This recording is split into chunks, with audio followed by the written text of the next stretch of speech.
Hello everyone. इस video में हम देखने वाले हैं कुमाऊनी की लोकोक्तियाँ और मुहावरे। इससे पहले भी हमने 5 वीडियो देख चुके हैं इस टॉपिक पे। तो चलिए आज और स्टार्ट करते हैं।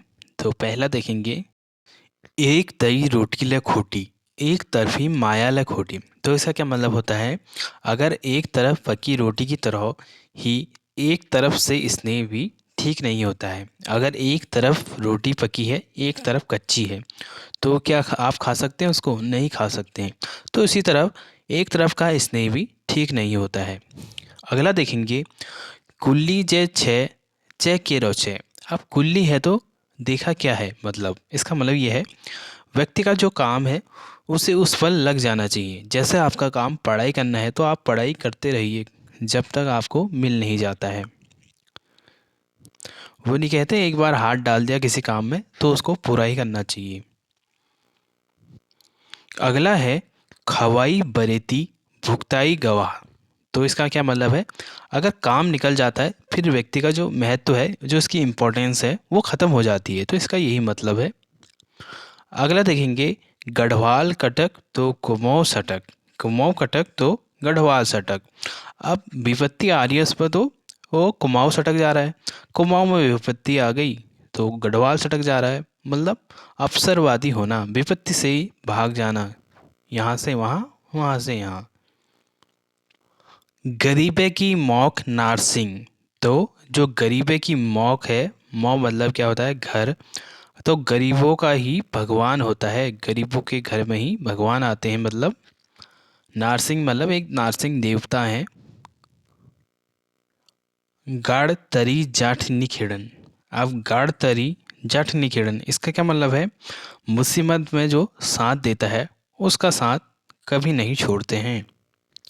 तो आपका जो मुसीबत में साथ साथ दे उसका साथ कभी ना छोड़िए। गांव के देखचा गांव गौनों को देखो। तो गांव क्या देखते हो, गांव के जो गुण हैं उसको देखो। व्यक्ति के रूप से नहीं, आचरण से सही पहचान हो जाती है। तो ये देखिए। अगला देखेंगे, छन पड़ियो हाथ भड़ियोन। आप छन पड़ियो हाथ भड़ियोन मतलब जानबूझकर जो गलती करता है, भड़ियोन मतलब जल जाना, ये होता है। अब पता है उसको हाथ भड़ी जाएगा करके, मतलब जल जाएगा करके, तो फिर भी वो गलती कर रहा है। छप छपी लागण। अब छप छपी लागण का मतलब क्या होता है, वंचित परिणाम या वस्तु मिलने पर संतुष्टि की अनुभूति हो जाती है। मतलब जैसे दिन में रोटी नहीं खाते हैं और रात को चावल खाओगे आप, थोड़ा झोली भात खाते हैं, जैसे कि कुमाऊँ में झोली मतलब कड़ी भात खा लेते हैं, तो छप छपी लग जाती है उसके बाद से, ज़रा अच्छा लगता है। मतलब दिन भर सूखी रोटी खाई है, रात को ज़रा झोली भात या दाल चावल कुछ भी मिल जाए तो अच्छा लगता है। तो उसी का मतलब ये है, छप छपी लागण। अगला देखेंगे, छाण बेर पानी पीण। अब छाण बेर पानी पीण, पानी मतलब पानी पीना, छान के वो भी मतलब अत्यधिक सावधानी बरतना। जैसे गंदा पानी है उसको छान के पीते हैं तो पीलिया ना हो जाए करके ये सावधानी बरतते हैं, वैसे ही इसका मतलब है अत्यधिक सावधानी बरतना। कोई भी काम है तो उसमें सावधानी बरत के काम करता है आदमी, जिसमें खतरा ज़्यादा या नुकसान ज़्यादा हो जाए। झक मार बेर झुंगर खे, साजी लेने बासी खे। अब झक मार के उसने झुंगर खाया। अब झुंगर आज के टाइम में कौन खा रहा है, होता तो बहुत बढ़िया है, खाता कोई है नहीं, धान ही खाते हैं आजकल। वो भी उसने क्या खाया, साजी नहीं खाया, मतलब ताज़ा नहीं खाया, बासी खाया, बासी खाया मतलब।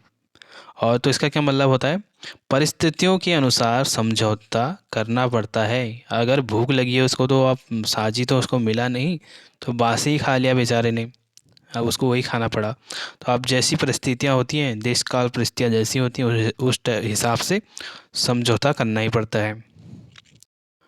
ठुल थोपड़ाक ठुल सेत, नान थोपड़ाक नान सेत। तो इसका मतलब समझिए क्या होता है, जो प्रतिष्ठित या धनी व्यक्ति होता है उसमें व्याग्रता भी अधिक होती है। अब ठुल थोपड़ाक, थोपड़ मतलब क्या होता है, जैसे कोई चीज़ें इकट्ठा की जाती हैं तो उसको कहते हैं कुमाऊँ में थोपड़ लगा दिया इसने। तो उनके ठुल सेत हैं और नान थोपड़ाक नान सेत होते हैं। डामी में लूण खितण। तो इसका क्या मतलब होता है, डामी मतलब जल जाता है ना कहीं पर, तो वहाँ पर लूण खींच देते हैं, मतलब खींचड़ मतलब डाल देते हैं। जैसे वो नहीं कहते हैं जले पर नमक छिड़कना, वैसी ये भी है डामी में लूण खींचड़, मतलब किसी को अत्यधिक प्रताड़ित करना। जैसे यहाँ पर किसी का हाथ पैर में अगर लोहे वगैरह या टीन वगैरह से कट हट जाता है ना, तो वहाँ पर भी एक कपड़े का ऐसे, जिसको हंतर कहते हैं, हंतर बना के उसको जला के वहाँ पर जहाँ पर चोट लगी है उसकी वहाँ पर डाल देते हैं, तो उससे कोई सेप्टिक वगैरह ऐसा कुछ नहीं होता है। तो ये कि यहाँ पर एक इलाज होता है, घरेलू इलाज। तेर हाथ सरको मेर हाथ फरको। अब तेरा हाथ सरका, मेरा हाथ क्या है, फरका। फिर अगर किसी ने किसी के उपकार का अधिक मान रखना होता है, किसी ने आप पर उपकार किया है तो आप उसका मान रखोगे ही रखोगे, ज़्यादा मान रखोगे, मतलब जो आपकी विपत्ति के टाइम पर काम आएगा वही उसका आप मान रखेंगे। तो यही है इसका मतलब। त्वे में रंग ने, मैं में ढंग ने, तो इसका क्या मतलब होगा। अब तुझ में जो है रंग नहीं है और मुझ में ढंग नहीं है, तो इसका क्या मतलब होगा। एक से एक बढ़कर जब मिल जाते हैं ना अक्षम व्यक्ति, तो उसी के लिए है त्वे में रंग ने, मैं में ढंग ने। तव में झोल झन लागो, तो इसका क्या मतलब होता है। जो ऐसे तवा होता है ना, इसमें अगर आग जलाते हैं तो नीचे से, तो इसमें जो काला काला लग जाता है उसको कहते हैं झोल। तो तव में झोल नहीं लगेगा, मतलब रोटी ही नहीं बनेगी उसके घर में, तो इसका मतलब ये है। तो ऐसी किसी को बद्दुआ देना, मतलब किसी को अत्यधिक बद्दुआ देना कि इसके घर में रोटी भी ना बने, तो ऐसी बद्दुआ को किसी को नहीं देनी चाहिए। और अगला देखेंगे तो इसमें एक और है, जैसे तेरे हाथ में मेहंदी ना लगे, तो इसका क्या मतलब होता है, तो कभी दुल्हन ना बने, तो ऐसी बद्दुआ दुश्मन को भी ना दे, नहीं देनी चाहिए मतलब। तो अगला देखेंगे, तुषारे की कड़कड़ घाम उड़ तक। अब तुषारा जो होता है ना, उसकी कड़कड़ मतलब ठंड होती, जो ऐसे तुषार जम जाता है, कड़कड़ाहट बिल्कुल कड़कड़ जम जाता है वो। सुबह सुबह जाएंगे आप मॉर्निंग वॉक पे, तब देखेंगे कि तुषार पड़े रहता है, पाला जिसको भी कहते हैं, तो उसको तुषार कहते हैं पहाड़ी भाषा में। तो व्यक्ति की पद प्रतिष्ठा का अभिमान स्थायी नहीं होता। तो पद प्रतिष्ठा, अब जैसे कोई सरकारी ऑफिसर होता है, तो जब तक वो सेवा में है तभी तक उसकी इज्जत है। फिर एक बार रिटायरमेंट हो जाता है उसका, फिर कोई नहीं पूछता उसको। बाकी ड्यूटी के टाइम पर तो उसको सर सर सर करके 50 फ़ोन आते हैं। अब जैसे रिटायरमेंट होता है फिर कोई नहीं पूछता है। तो वहीं पर ये कहा गया है, तुषारे की कड़कड़ घाम उड़ तक। जब तक धूप आ जाती है फिर कड़कड़ी समाप्त हो जाती है, तुषार जो पड़ता है।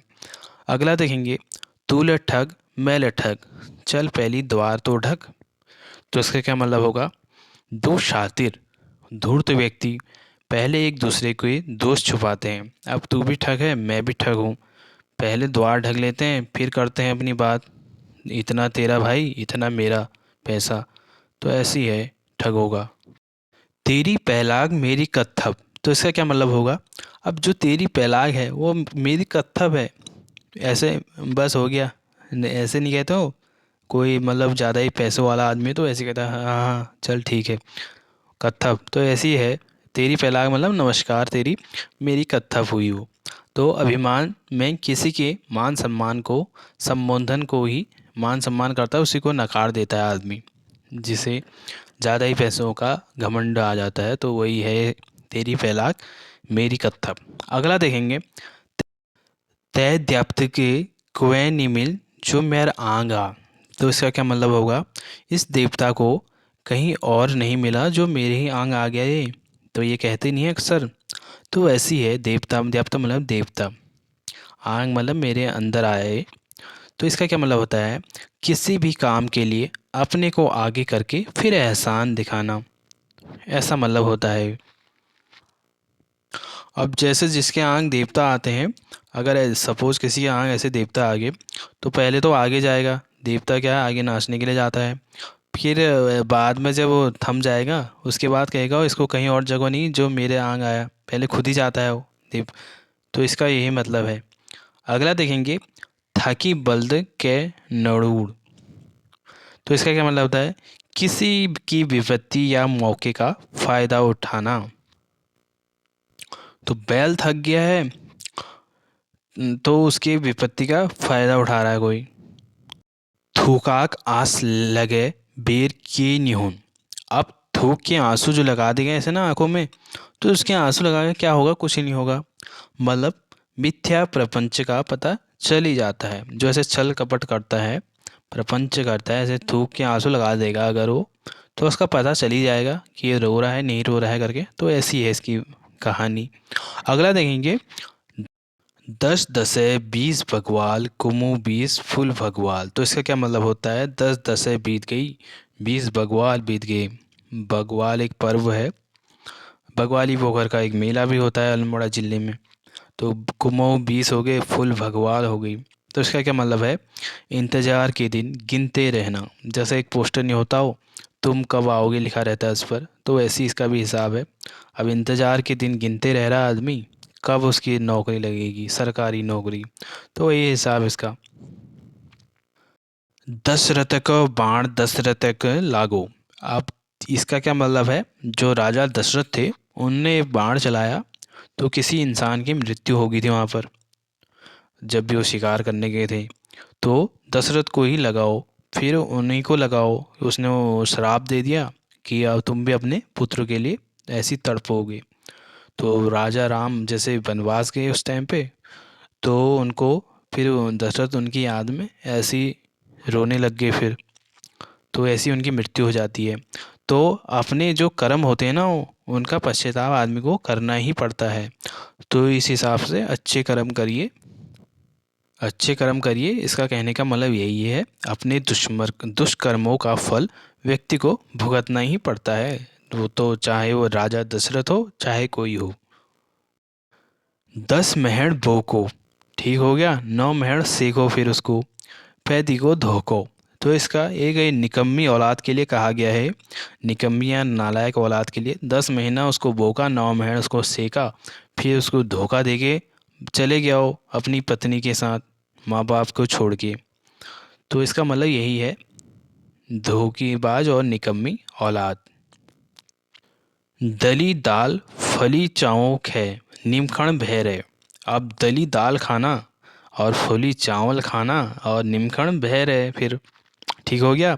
तो काम काज कुछ नहीं, बस खाली रोटी तोड़ते रहना। कभी आलू गोभी की सब्जी खा देना, कभी क्या खा देना, कभी चिकन तंदूरी वगैरह वगैरह। तो इसका मतलब यही है, काम काज कुछ है नहीं, खाली रोटी तोड़ते रहता है आदमी। दाद राठ चाक में तो हम पाख में। दाद मतलब क्या होता है, बड़ा भाई।